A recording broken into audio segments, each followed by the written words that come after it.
በስመ አብ ወወልድ ወመንፈስ ቅዱስ አሐዱ አምላክ አሜን።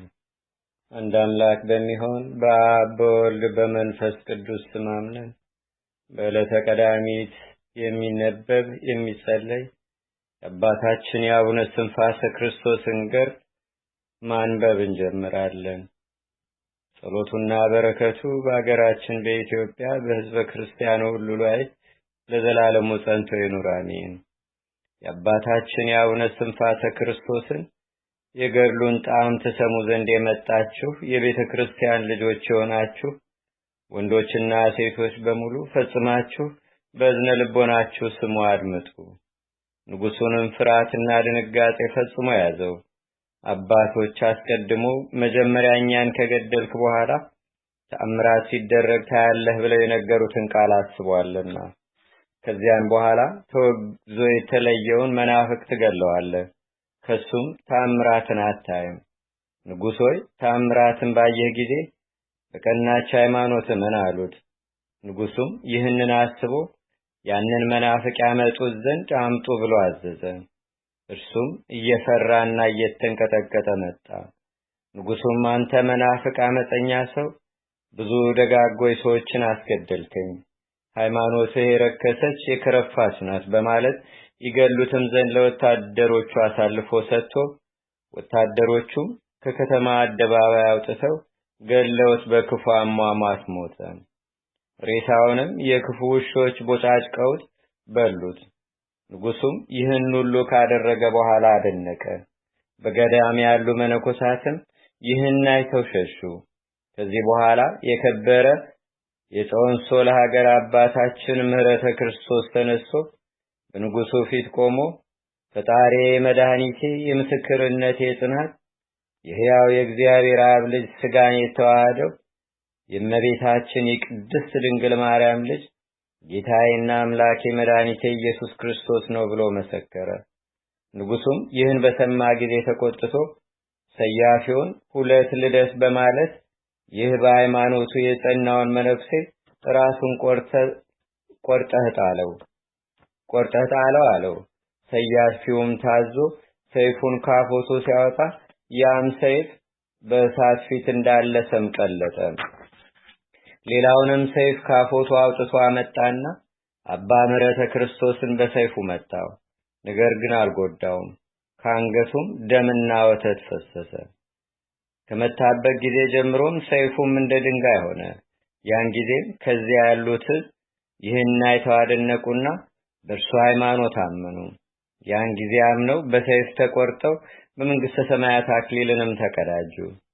አባታችን አባ ምህረተ ክርስቶስንም መግደል ሲሳናቸው ተውት። እርሱም መናፍቃንን እያወገዘ ፈጽሞ አጋንንትንም በመስቀል ጦር ወግቶ እየገደለ በጸሎት ሰይፍ እየቆረጠ በጅራፍ ውግዘት እየገረፈ ለማስተማር ከአንዱ ሀገር ወደ አንዱ ሀገር ሲመላለስ አባታችን አቡነ እስትንፋሰ ክርስቶስ ካለበት ዋሻ ደርሶ ከመጀመሪያ እስከ መጨረሻ ያደረገውን ተአምራት ነገረው። ይህን እየተጨዋወቱም ሳለ ፈጽመው እያደነቁ እግዚአብሔርን አመሰገኑ። አንድ ላይም ሆነው ሰፊ ጸሎትን ጸለዩ። ጸሎትን ጸልየው ከፈጸሙ በኋላ አባ ምህረተ ክርስቶስ በሰላም ወደ አገሩ ገባ። ከዚህ በኋላ ንጉሡ ተነስቶ ወደ ጎጃም ሄደና በዚያ ሃይማኖታቸው የጸና ቅዱሳን መነኮሳት መኖራቸውን ጠየቀ። ስለ ተንኮሉና ስለ ክህደቱ የሉም ብለው ደበቁት። ከዚህ በኋላ ፈልጎ አገኛቸውና ሰራዊቶቹ አንገታቸውን በሰይፍ እየቆረጡ ይገድሏቸው ዘንድ አዘዛቸው። እናም በሰይፍ አንገታቸውን ቆርጠው ገደሏቸው። ቅዱሳንም በሰይፍ ተቆርጠው የምስክርነትን አክሊል በመንግሥተ ሰማያት አገኙ። ከሰማዕታት ጋር ተቆጥረው ወደ ዘላለም ደስታ ወደ ገነት በክብር ገቡ። የእነዚያ ቅዱሳንም ቁጥራቸው 14700 ወንዶች 7000 ሴቶችና ልጆች ናቸው። አስቀድሞ መጋቢት 8 ቀን አሪንጎ በሚባል አገር ያረፉት ንጉሡ ስለቀናቸው ሃይማኖት ያስገደላቸው እነዚህ ናቸው።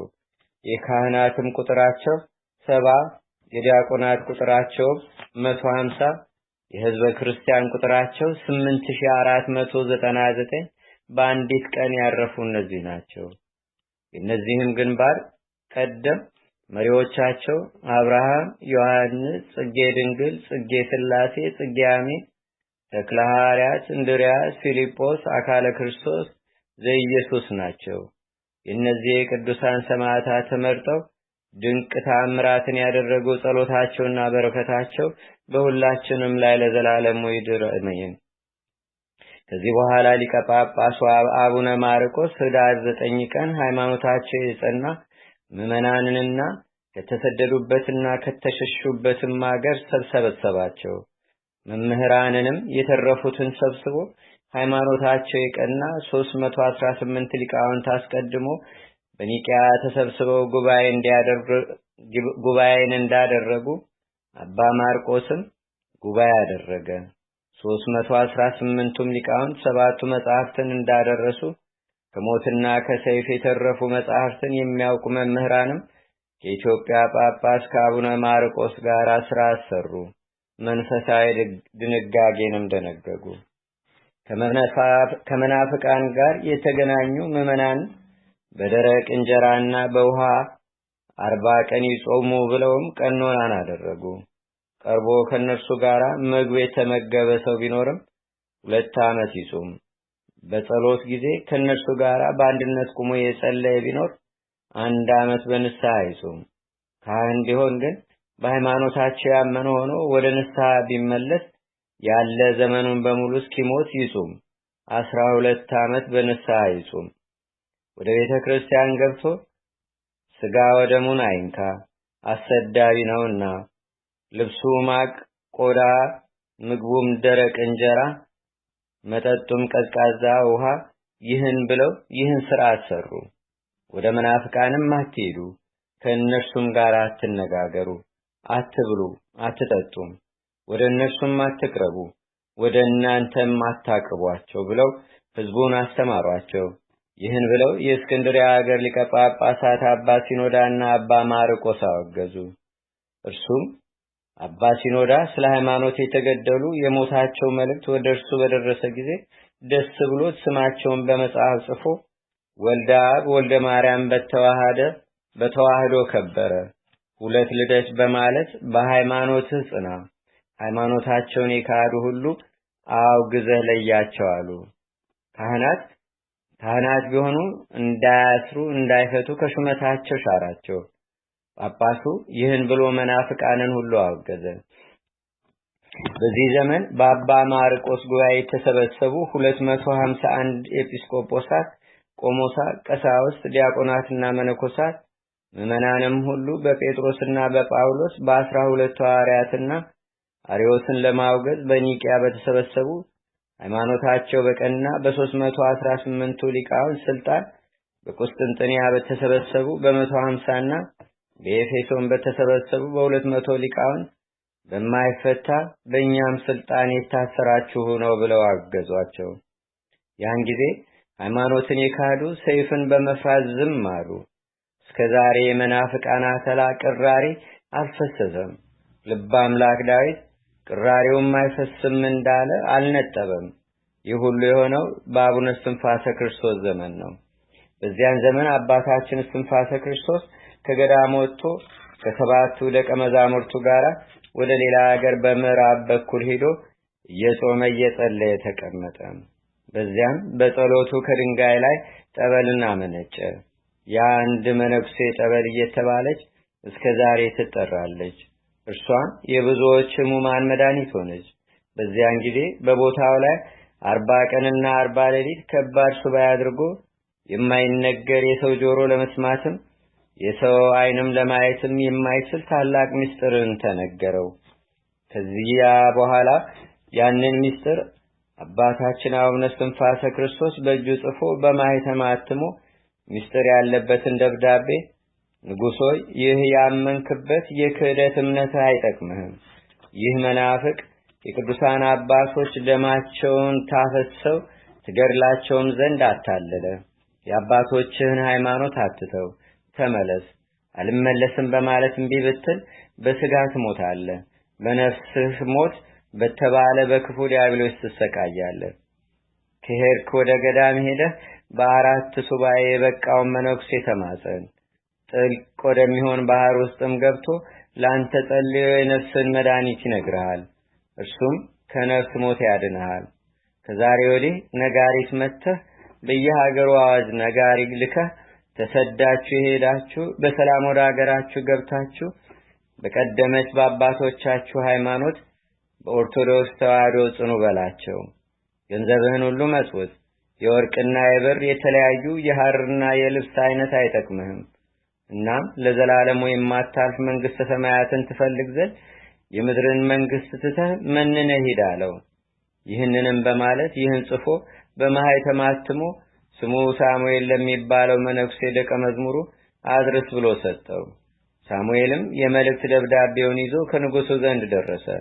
በደረሰ ጊዜ የተላከው መነኩሴ የንጉሱ የእናት ወንድም ለሚሆን ስሙ ሕፃነ ሐዋርያት ለሚባለው ሰው ነገረው። ወደ ንጉሱም አስገባኝ፣ የምነግረው የአባታችን የአቡነ እስትንፋሰ ክርስቶስ መልእክት አለና አለው። እርሱም ይህን ሰምቶ ገብቶ ለንጉሱ ነገረለት። ንጉሱም ፈጥነህ ወደ እኔ ይዘህ ና አለው። እርሱም ንጉሱ ወዳለበት አዳራሽ አስገባው። ንጉሱም ለምን መጣህ አለው። መልእክተኛውም አባታችን አቡነ እስትንፋሰ ክርስቶስ ይህን ደብዳቤ ልኮልሃል፣ ንጉሥ ሆይ እነሆ ተቀበለኝ አለው። በእጁ ተቀብሎ ማኅተሙን እሽጉን ፈቶ ገልጦ አንብቦ መልእክቱን ተረድቶ የነፍሱን መድኃኒት ስላገኘ ተደሰተ። ከዚህ በኋላ ንጉሱ በአደባባይ ተቀምጦ ሳለ የበቃ መነኩሴ በሰማይ እንደ መብረቅ እየተብለጨለጨ መጥቶ ንጉሥ ወዮልህ፣ ወዮታ አለብህ ብሎ ለሰው መናገር የማይቻል የሚያስፈራ ግሳጼን ገሰጸው። ንጉሱም ፈራ፣ ደነገጠ፣ አለቀሰም፣ ፈጽሞም አዘነ። ፍርሃትና ድንጋጤም ያዘው፣ እንቅጥቃጤም ያዘው። ብርክ ከዚህ በኋላ ያ መነኩሴ በብርሃን ደመና ተጭኖ ሄደ። ከዚህ ሁሉ ነገር በኋላ ለአባታችን እስትንፋሰ ክርስቶስ ተልኮ የመጣውን አባቴ አትርሳኝ፣ ወደ አንተ መጣለሁ፣ ስለ ኃጢአቴም ንስሐ ገብቼ ትምህርትህን ተቀብዬ ያልከኝን ሁሉ አደርጋለሁ ብለህ ንገርልኝ አለው። ይህችን መጎናጸፊያም ወስደህ ስጠው ብሎ ለዚያ መልእክተኛ ሰጠው። ዳግመኛም አባቴ አንተም ወደ ዋሻ ተመለስ በለው አለው። ያም የተላከው መነኩሴ ወደ አባታችን ይዞ መጣ። አባታችንም ይህንንም መጎናጸፊያ ለምን ይዘህ መጣህ አለው። በግድ ውሰድለት ብሎ ሰጥቶኝ ነው ብሎ ለአባታችን ለእስትንፋሰ ክርስቶስ ሰጠው። አባታችንም ያንን መጎናጸፊያ ተቀብሎ ለታቦተ እግዚአብሔር አብ ሰጠው። ንጉሱም በሃይማኖት ምክንያት የተሰደዱ ወደ ሀገራቸው እንዲመለሱ አዋጅ ነጋሪን ስደተኞች ወዳሉበት ሀገርም ላከ። የተሰደዱትም ይህን ሲሰሙ ወደሚኖሩበት ሀገራቸው ተመለሱ። ንጉሱም አባታችን የነገረውን ሁሉ ፈጸመ። ከዚህ በኋላ ንጉስ ወደ አባታችን አቡነ ማርቆስ ሄዶ ከእግሩ ላይ ወደቀ። የእግሩንም ጫማ ስሞ አባቴ ስለ እግዚአብሔር ብለህ ይቅር በለኝ፣ በአንተ ላይና በወንድሞችህ ላይ ክፉ አድርጌያለሁና ብሎ በእንባ እግሩን አራሰው። ጳጳሱም እግዚአብሔር ኃጢአትህን ይቅር ይበልህ፣ እንዲሁም በእኛና በገደልካቸው ሰዎች ላይ ያደረስከው በደል ይቅር ይበልህ፣ በግፍ የተገደሉትን አባቶቼ ማሩኝ ብለህ ለምናቸው አለው። ይቅር በሉኝ ባለ ጊዜ በንስሐ ከተመለስ በእኛ ላይ ያደረስከውን በደል ሁሉ እግዚአብሔር ይቅር ይበልህ። ስላንተ ግፍና ራሳችንን ስለተቆረጥን በተድላ ደስታ መንግስተ ሰማያት ገብተናልና ስላስተቃየህን ወንድሞቻችንንም ስላሳደድህ ስለገደልህ ስለ እግዚአብሔር ብለን ይቅር ብለንሃል አሉት። ከዚህ በኋላ ንጉሱ ለጳጳሱ ለአቡነ ማርቆስ የተለያዩ ልብሶችን፣ ወርቅን፣ ብርንም እጅ መንሻ አድርጎ አመጣ። አባታችን አቡነ ማርቆስም ያንን ገንዘብ አልቀበለውም አለ። ከአባታችን ከአቡነ ማርቆስ ጋር ያሉ ሌሎች አባቶች የገደላቸውና ያሳደዳቸው የአባቶቻችን የወንድሞቻችንም የደም ዋጋ ነው እንቀበላለን ብለው ተናገሩ። ጳጳሱም ያንን ተቀብሎ ለነዳያን ለምስኪንና ለድካሞች እናት አባት ለሞቱባቸው ሰጠ። ንጉሱም ያንን ገንዘብ መጽውቶ ከጨረሰ በኋላ ያለ አንድ ሕፃን ብቻ ማንም ሰው ሳያየው ወጥቶ በገዳም የሚኖሩ ቅዱሳን ወዳሉበት ሄደ። ከአንድ ገዳም ወደ አንድ ገዳም ሲመላለስ አባታችን አቡነ እስትንፋሰ ክርስቶስ ካለበት ከምድረ ዳውን ስሙ ደብረ አስጋጅ ወደሚባል ደርሶ አባታችንንም አገኘው። አባታችን አቡነ እስትንፋሰ ክርስቶስን ባረከው። ከዚህ በኋላ የእግዚአብሔር ተአምራቱን ሲጨዋወቱ አሉ።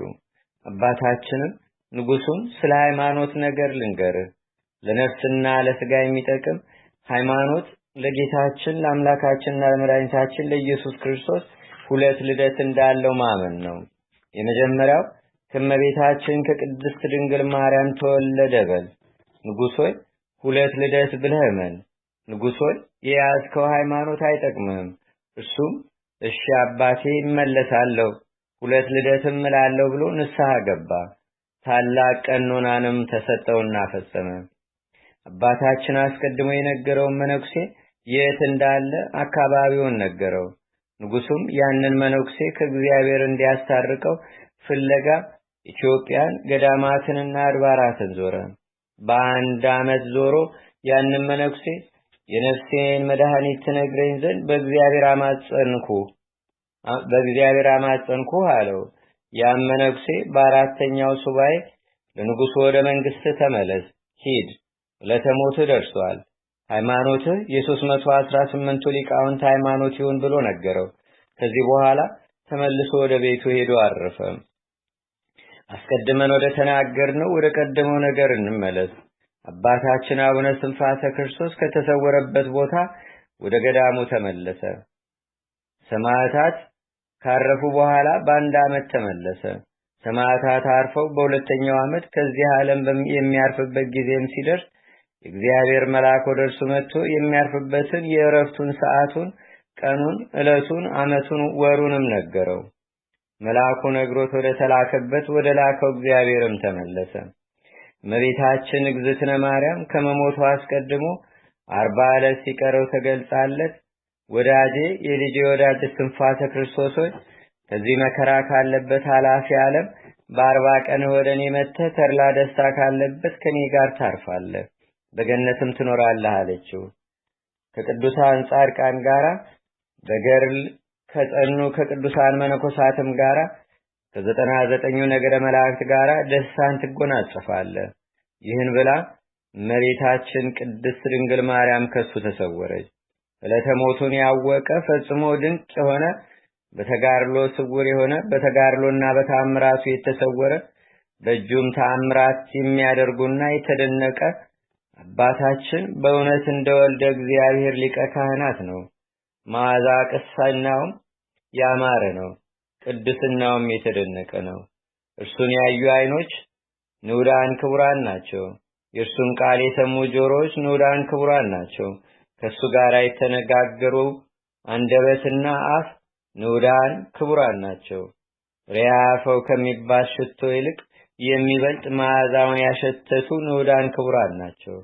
ከእርሱም ጋር የተናገሩ አንደበትና አፍ ንዑዳን ክቡራን ናቸው። እርሱን የዳሰሱ እጆች ንዑዳን ክቡራን ናቸው። ከእርሱ ጋር የተመላለሱ እግሮች ንዑዳን ክቡራን ናቸው።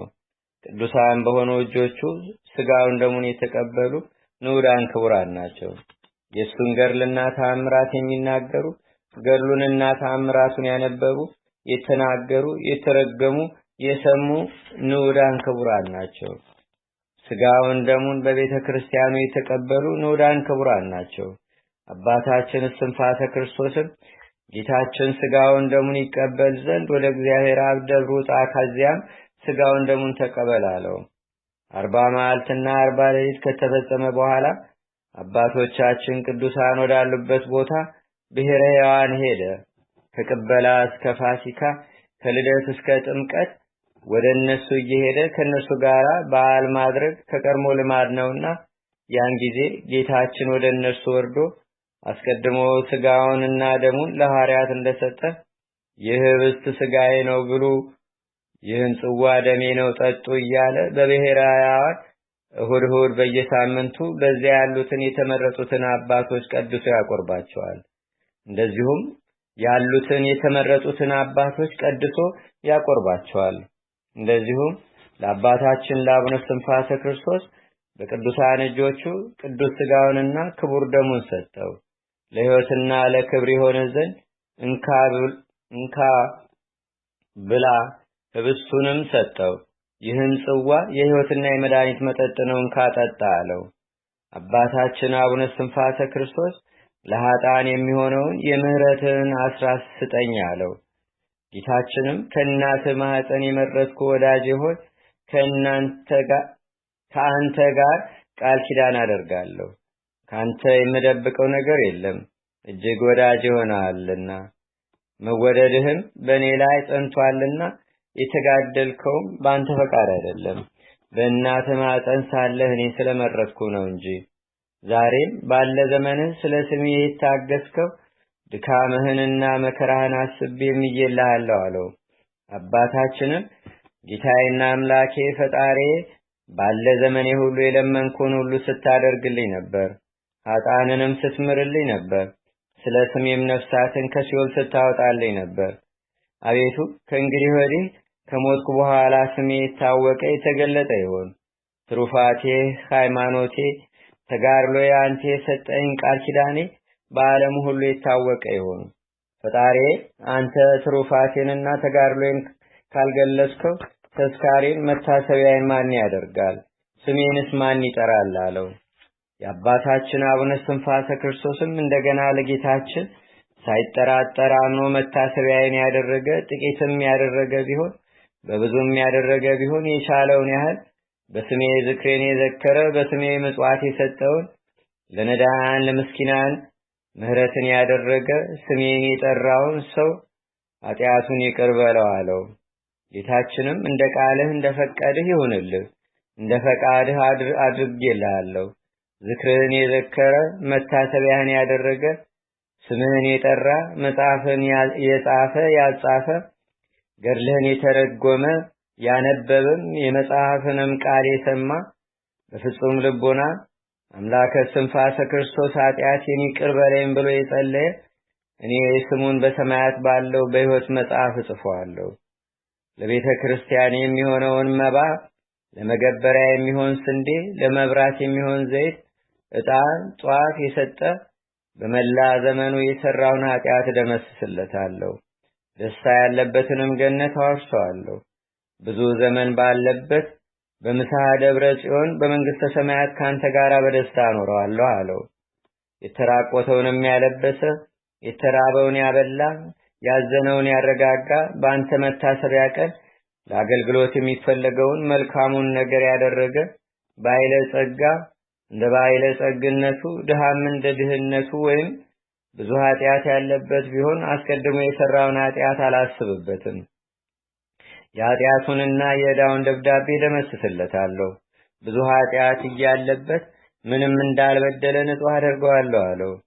ጌታችንና አምላካችን መድኃኒታችን ኢየሱስ ክርስቶስም ለአባታችን ለአቡነ እስትንፋሰ ክርስቶስ ይህን ቃል ኪዳን ከሰጠው በኋላ ከሱ ተሰወረ። አባታችን አቡነ እስትንፋሰ ክርስቶስም በነፋስ ክንፍ በብርሃን ሰረገላ በአምደ ደመና ከብሔረ ሕያዋን ተመልሶ ወደ አባቶች ገዳም የታችኛው ደብር ወደምትባል ወደ ደብረ አስጋጅ ገባ። ይህንንም ቃል ኪዳን አባታችን እስትንፋሰ ክርስቶስ አገልጋዩ ለሚሆን አባ ልብሰ ክርስቶስ ለሚባለው ለሚወደው መነኩሴ ነገረው።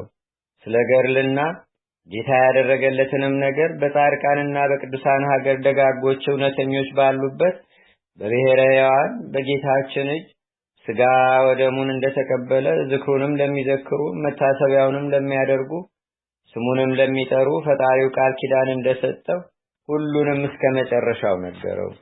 ከዚህም በኋላ ከዚህም አላፊ ዓለም የሚለይበት ዕረፍቱም እንደደረሰ ነገረው። ከዚህ በኋላ እየጸለየ እየጾመ ሳለ የእግዚአብሔር መልአክ እንደነገረው በሚያዝያ ወር በገባ በሁለተኛው ቀን አባታችን እስትንፋሰ ክርስቶስ ታመመ።